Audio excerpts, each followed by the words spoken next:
Hello and welcome to this special edition of Talking Politics, where we'll be discussing reform, immigration and Nigel Farage's flip-flopping, if that's what you call it. This time he appears to have rowed back on a policy he announced just yesterday. Here's what he said then.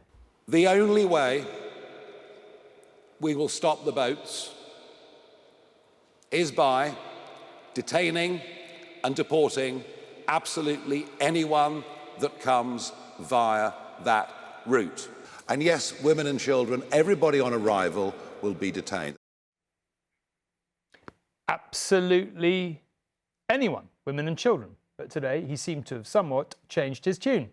I was very, very clear yesterday in what I said, that the deportation of illegal immigrants, we were not even discussing women and children at this stage. There were so many illegal males in Britain, and the news reports that said that after my conference yesterday were wrong.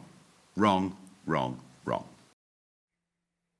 Wrong, wrong, wrong. There was further clarification when he then said that single women might indeed be deported, and in terms of women with children, well, that all had to be worked out. And here to discuss all of this with me is Peter Smith. Peter, look, this is kind of a fascinating story, and I'm really interested to talk to you for lots of reasons. The reason we're doing this kind of special edition in the middle of the summer, or I suppose we're in the late summer now, is because I think this is an issue that people are really, really interested in.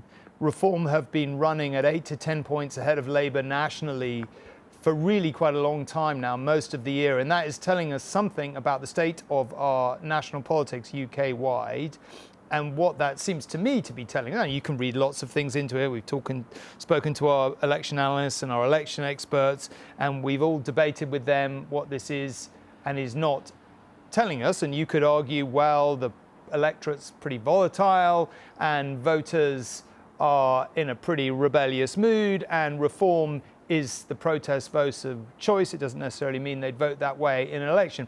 But when a party's been that far ahead for that long, I think you have to assume that it is telling you something, and it most obviously seems to be telling you something about immigration. Can you talk us through both what you thought of the press conference, what you think of the changing, Mr. Farage's changing tune, and about what you make of the detail of the policy generally and how it holds up to scrutiny? Yeah, well, a lot of the audience might be playing spot the difference on those two clips and what a difference 24 hours can make indeed in politics, Tom. I mean, I think that what's interesting here is that Reform themselves are struggling to really present a clear vision for mass deportations. They know that it's popular, they know that voters are willing to buy into it, but it's the delivery that's always the Achilles heel for any political party that we've seen try to deal with the issue of, for example, the boat crossings or illegal immigration, even legal migration to the UK. So it's in terms of the devil is in the detail, and even Reform, who've tried to take the sort of hardest line from any mainstream political party to this issue, they've begun to falter when their idea has barely left the launch pad. Now, again, we've had that clarity now from the Reform leader, Nigel Farage, saying, as you said, Tom, that OK, we will deport everyone, but when it comes to women and children, then it's a little bit more complicated. Children, we have to take that into consideration. Women with children, families, it's even more complicated. But single women will be deported, and that's going to be something that part of this 600,000 that they say they're going to deport in the first 5 years. I would compare it a bit as well, Tom. You might remember just a couple of months ago there was a launch of Reform's economic prospectus, and again that when it was put under the microscope, people started to pick holes in that, and again this hasn't even really needed to be put under the microscope, has it? It certainly hasn't. And I mean, I think yes, people did pick holes in that. I think the question here really is, what it basically boils down to is that I don't think Labour is going to win the next election unless it can demonstrate to people that it's got some kind of grip about the small boats crossing. And I used to think, just being completely honest about it, setting aside anyone's politics, just looking at it objectively and trying to work out the best way of actually getting a result, was for greater cooperation with Europe. This is a Europe-wide problem. It's not just a problem of the UK, certainly not something we're facing alone. You know, the Italians have got their problems, the Germans have got their problems, the French, the Austrians, everyone is trying to deal with this in their own way. People are taking, truthfully, more and more drastic measures in order to try and address the public's concerns about it. And I kind of thought, having spent many hours debating this with politicians over not only the last 5 years, but the last 10 years and longer, that if you wanted to sort these problems out, probably the answer was more European cooperation. But the truth is that governments are struggling, and I don't think Labour are going to win the next election now. I'm sort of increasingly convinced personally that they're not going to win it unless they can demonstrate to people that they are going to get a grip on it. And you know, it's really interesting watching these old Labour stalwarts like David Blunkett, like Jack Straw, who you would think of as, how would you call them? They're kind of old Labour, and I don't mean that as an insult, but they're slightly sensible heads, Tom, yeah, well, they're sort of the conservative, the socially conservative aspect of the old Labour movement. And here they are saying that, you know, the government should think about at least potentially suspending the European Convention on Human Rights to allow them to kind of get a grip on this problem. But of course, you know, David Blunkett and Jack Straw are not necessarily providing any detail either. So I guess I was kind of interested to see with the reform agenda whether you thought, having examined it, there was something that would hold up long enough for the electorate to say, okay, this is the answer. Or do you think it will gradually, you know, there was the fact that we're going to deport people to Ascension Island as a sort of last resort, and now people have, you know, I've read it suggested that that's not going to work and there are no facilities there and that would be a catastrophe. So having gone through it, what was your sense of which bits of it, if any, really did hold up to scrutiny? Well, I think when we look at the polling, we can see that the concern about immigration is rapidly rising across the UK. And I emphasise now, Tom, across the UK, because in Scotland there were different approaches, although the social attitude survey suggested that Scots had similar sort of levels of or thoughts on the idea of immigration in terms of concern. Just, I think, 4 or 5 years ago, about 4% of people in Scotland, voters in Scotland, regarded that as a significant issue, and now it's more than 20%. So, I mean, this is catching on. As you say, it's not just on these islands either, it's happening across Europe.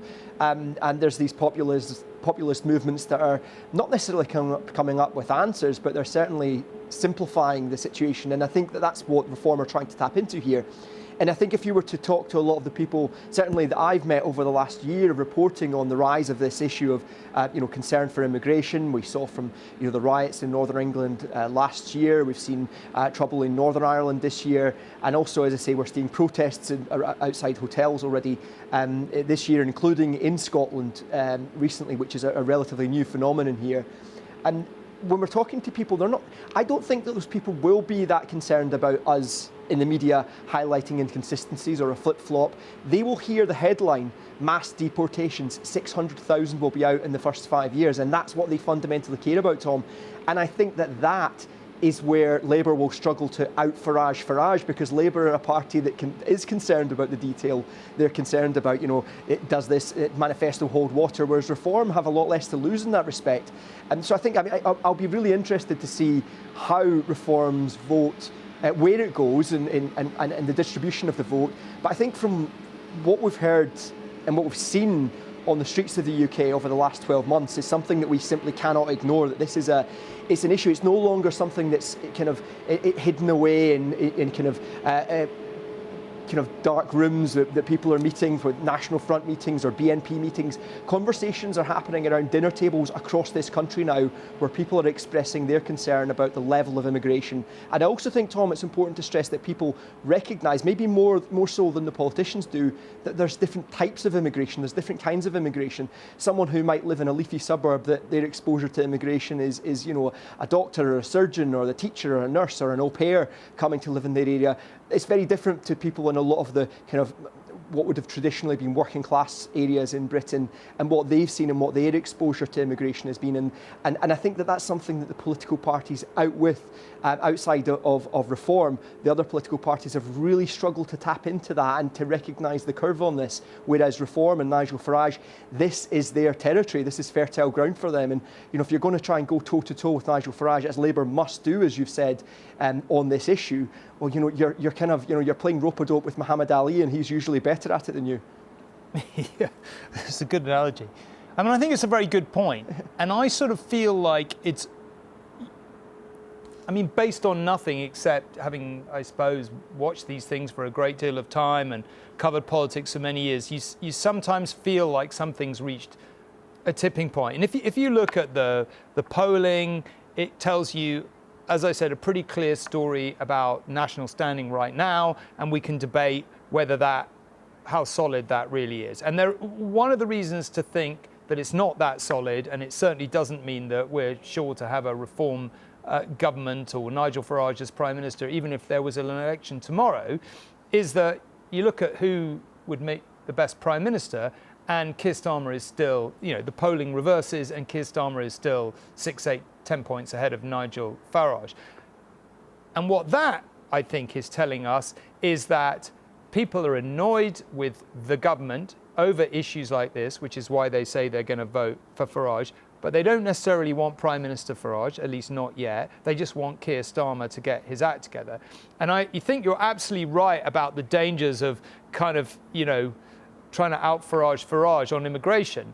But as you also point out, the real difficulty Labour's got is, Keir Starmer, Robert and I on this podcast, we just spend hours and hours of our time talking about Keir Starmer's lack of basic political instincts and, those of people around him. They don't sense which way the wind is moving. They don't move fast enough. And, Tony Blair used to be really, really good at that. He'd sense the way the wind was moving and he'd move quickly. Sometimes he took a stand on something, and with things like Iraq, that didn't work out very well.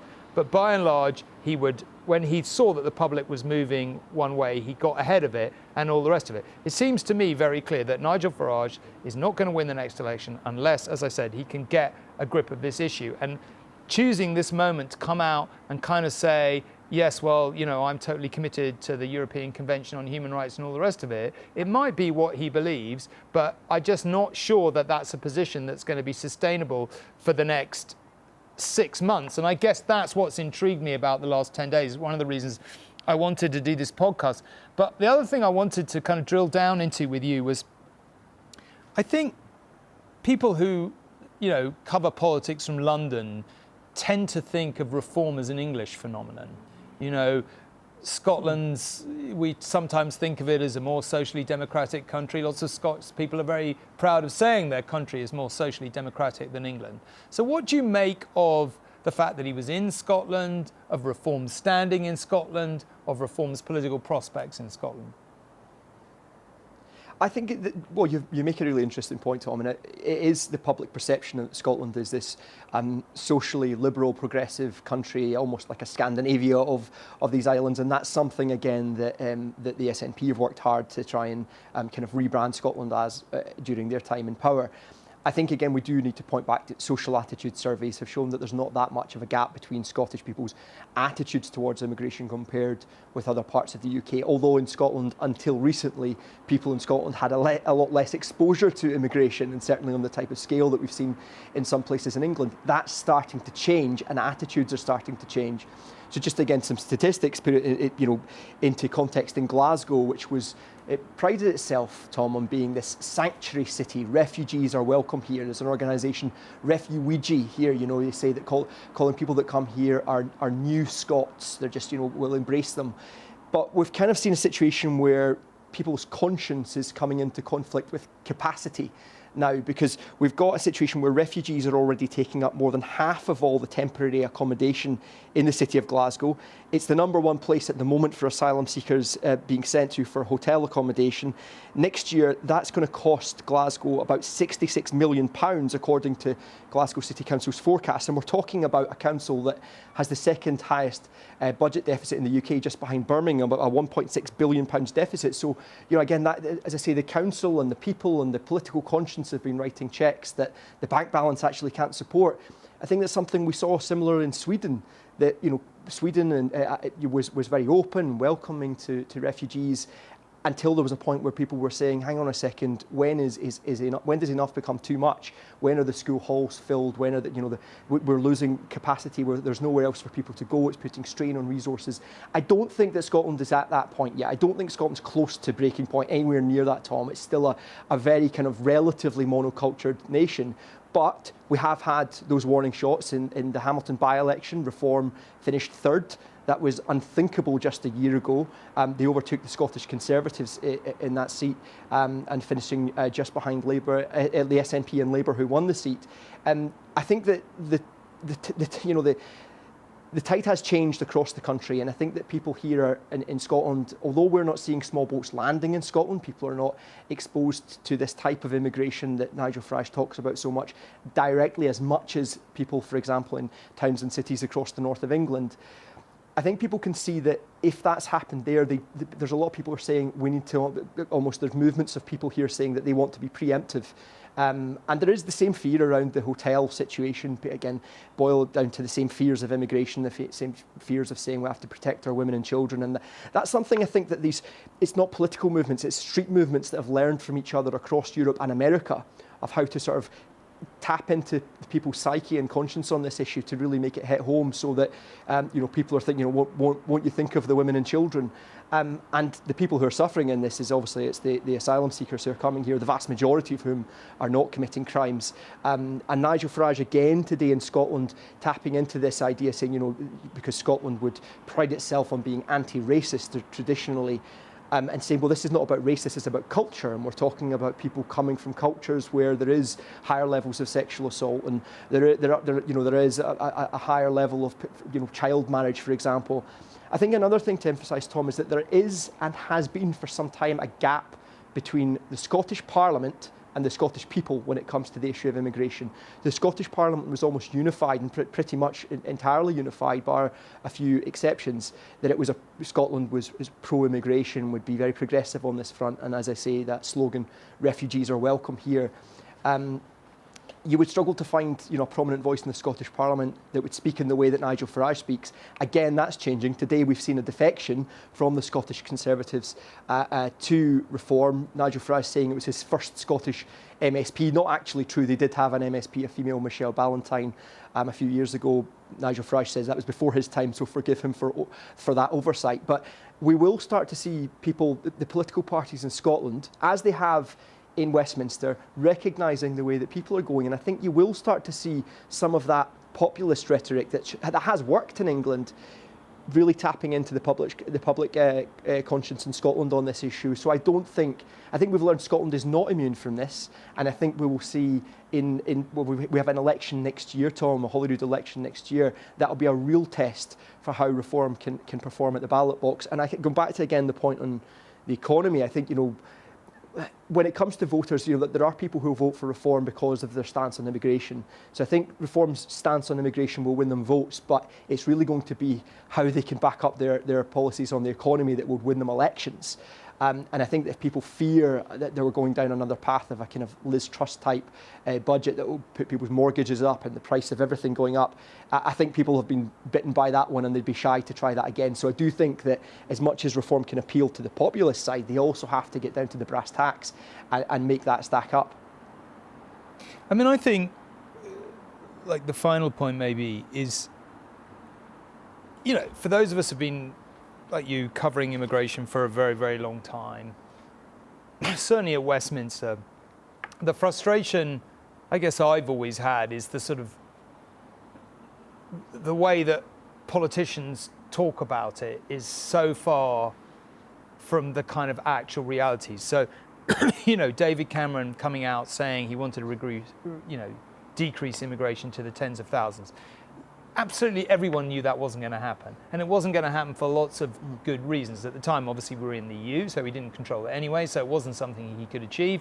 But more broadly, the fact of the matter is we haven't had meaningful productivity growth in our economy for a very long time. We've got no sign of any appearing in a sufficiently substantial way to solve our problems in that regard. So mostly the only reason our economy grows is because of immigration. Our population grows, our economy grows. And the trouble, to tell you what you already know, but some people perhaps listening to this won't, is that, I mean, there may be lots of reasons why you don't want immigration, but like at least if you're going to have immigration and you're going to have it in part because you haven't found any other way to get your economy to grow, then at the very least you have to build the houses and the services and the GP surgeries and everything else that a growing population needs. And that's another part of the problem we don't spend much time focusing on. We haven't built, certainly in England and across the UK indeed too, we haven't built anything like even close to the number of houses that would be needed to keep pace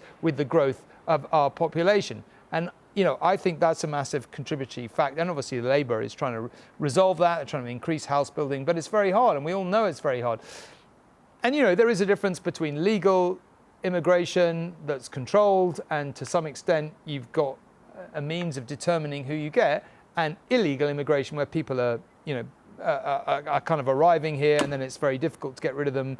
And obviously some of them are asylum seekers who we want to give a home to, but it's very difficult when you don't control it. Do you feel that any of those arguments, when you go out and talk to people about immigration, do you find any of those slightly more complex arguments have a home, or is it people are just done with it and they don't really want to listen to complex arguments and they actually just want many fewer people and that's the end of it?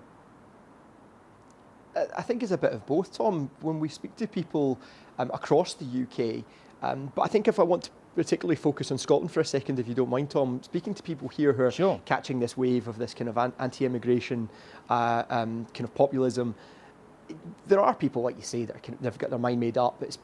Brexit means Brexit, and anti-immigration means anti-immigration, and we're going to stop the boats. All these kind of slogans that they've heard over the years, they can regurgitate now and say that it's they've got their own views on we just need to get them all out type of thing. But there are people who might start with a position of saying, I've got concerns about immigration, I've got concerns about safety. And when you engage in conversations about, you understand that their concerns are coming from their own vulnerabilities, that a feeling of unfairness, that if they are unable to put the heating on in their house or making decisions about kind of what food to feed their children while going without themselves, and they look across the road and they see a hotel that's been used for migrants and they're walking around with shorts and t-shirt on because they've got the heating on, it generates resentment. We've put people juxtapose them right beside each other at kind of extremes. It doesn't mean that people in hotels are living in luxury, but it's easy to understand why that resentment builds. But then again, when you start to speak to people about their concern, the winter fuel allowance and stuff, and you say, well, hang on a second, social care is one of the areas that this country massively relies on immigration to fill jobs in. In Scotland, we talk about, in the agricultural sector, fruit would not be picked in this country if it were in Scotland if it weren't for migrant labour coming here. It would be left in the field to rot. People in this country, you speak to farmers, they say people from Scotland do not want these jobs, not certainly in the numbers that we need to have a sustainable business. That's when we talk about social care, the agricultural sector, there's so many other areas of this country that relies so much on migrant labour to come here. I think that there's a feeling about that a lot of people, even who are not going to vote for reform, there's a lot of people who are coming round to the idea, Tom, that it has kind of spiralled out of control and that someone needs to come up with a way to get it back under control, to take another slogan, take back control. And I think so many people have been led up the garden path by slogan after slogan that think this was going to make it better, this was going to make it better, no, this is the answer to it. And I think that's when people run out of options, that's when they lurch into kind of more extremes and they're willing to take more of a risk. So I think that's the vulnerability that that all of the mainstream political parties have. That Labour had capitalised on a lot of fatigue with the Conservatives last year, without having to be particularly excellent themselves. But if they've shown people that they're just like the rest of them, I think that's when people are willing to take a chance with reform, and that's exactly what we've seen in Scotland. People were, to give a good Scottish expression, a bit scunnered, a bit fed up with the SNP after so long in power. They'd had a year of seeing Labour in power and saying that they weren't much different. The fatigue was still very real with the Conservatives. And so in that Hamilton by-election, people lent their vote to reform, and I think that's a very real risk again going into the next election in Holyrood for these mainstream political parties, that they could be losing votes simply because people are fed up with their track record. Peter, that was a very excellent summary. Nice to talk to you. As always, we better go because we're recording this just Thank you, before Tom. News at 10, and there won't be a News at 10 unless we shut up now. But thank you very much for joining us on this special episode of Talking Politics. We'll be dropping Talking Politics Q&A episodes across the rest of the summer. Not that there's much of it left, where Robert and I, of course, answer your questions. And if you haven't already hit subscribe on YouTube or any podcast platform to make sure you never miss out on an episode, then please do. Goodbye.